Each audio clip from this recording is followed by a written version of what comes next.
I am sorry that it has been so long since I have spoken to you in this way. I was afraid I had lost my voice.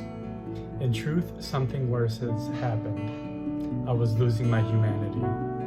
I have been so angry at the injustice I was seeing in our world, angry at the violence aimed at dark people, the fast violence in the streets at the hands of those charged with protecting us, angry at the slow violence of economic exploitation and the school-to-prison pipeline, angry at the educational survival complex and the tearing apart of children from their parents who have come to this country escaping war and persecution, only to find it in new and terrible ways.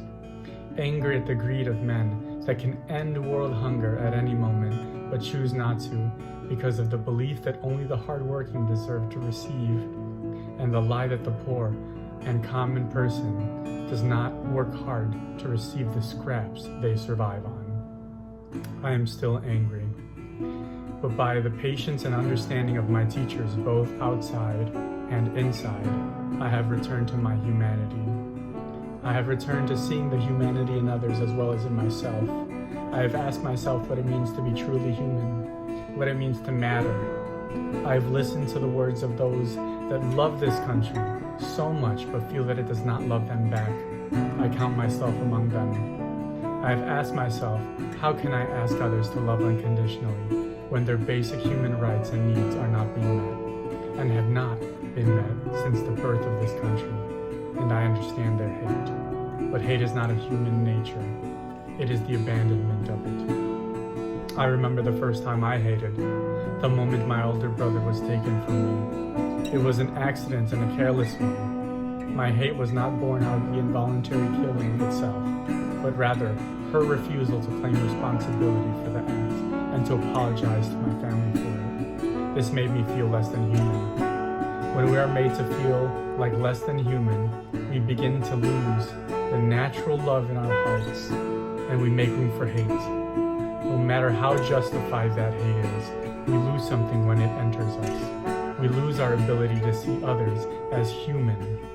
This does not just harm them, but it harms us. Hate prevents us from realizing the promise of this world, the promise that the good earth is plentiful and can provide for everyone. Hate only helps us to fall victim to the lie that there is not enough, so that we must shut others out in order to protect our own. Hate prevents us from seeing that we are each other's own family and must care for one another, regardless of race, religion, creed, sexual orientation, gender expression, nationality, and citizenship status.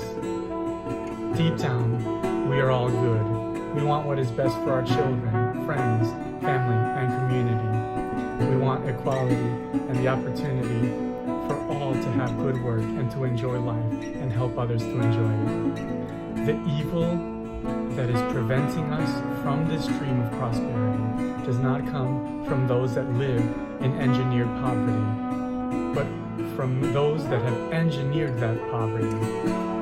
Greed is the evil that exists in the hearts of the powerful. That power has been used since before this country was born to classify and categorize, to label and commodify, to dehumanize and to dominate. Greed has created hate and economic exploitation, segregation and redlining, privatized prisons and predatory lending. The men that wield this power craft even more powerful lies about us and each other, and hope that we believe them, because if we are busy hating each other, we lose our power to design their downfall. We blame each other for the problems of society and point at each other's anger, but not at the source of that anger.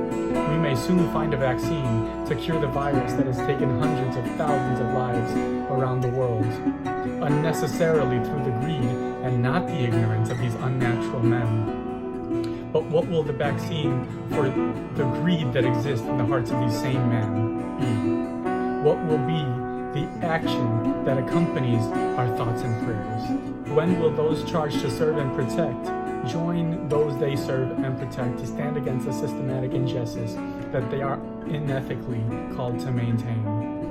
I know you are good people, and I know you have a cure for this disease in you. You have always had it. You may have lost sight of it, but it has never left us. The system of oppression engineered by the greedy and powerful do not support its flourishing. These systems of oppression are designed to stamp it out in us, but they never can and never will, because by virtue of us being alive, it is in us. It is our humanity that is the cure for our hate and greed. It is our humanity that connects us. It is our humanity that can set us free. Do not give that away.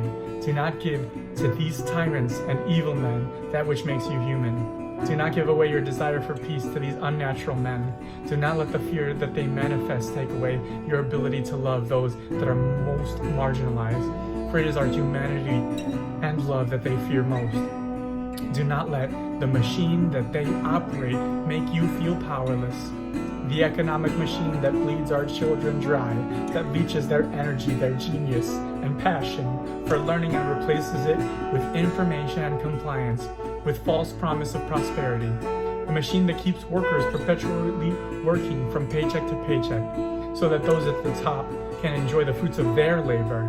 These laborers plant the seeds of profit, but only enjoy a few hours of leisure each night as their reward before they start planting again the next day. It is your power that they use to feed this machine. Do not give that power away to them. They are not worthy of it, and they do not value your spirit. They do not value your power.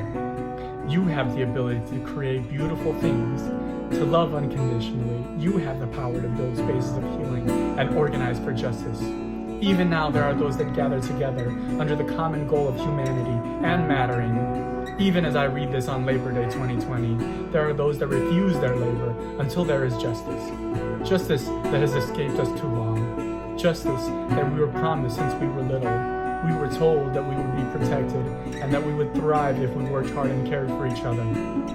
But time and time again, we have had to sacrifice our own money, time, and energy to force those in power to give us what we deserve, and in doing so, prove that we are the motor that keeps the world running. We have grown up to see these lies more clearly now than ever. We must stand up now to demand that those promises are fulfilled. These evil men never intended to make good on those promises, but it is no longer up to them. There are more of us, the people, and we are stronger than we have ever been. Do not let them divide us any longer. Do not let their greed and hate separate us. Let us fight for what we were promised. Let us fight for intersectional social justice. Let us fight for economic freedom. Let us fight for humanity. Let us fight until all of us matter and are loved by this world as much as we love this world. Only together can we do this. Only together can we make this life a wonderful adventure. A life where everyone can be free to live without fear. A life of freedom and justice. I ask you today an impossible task. In the pursuit of this very possible future, lay down your hate and reclaim your humanity. Let us relearn to see each other as fully human again, or maybe for the first time. This is our birthright. This is how we win. Everyone wants the same thing. We must unite to get it, and get it we will. In the name of humanity, in all of us, let us unite.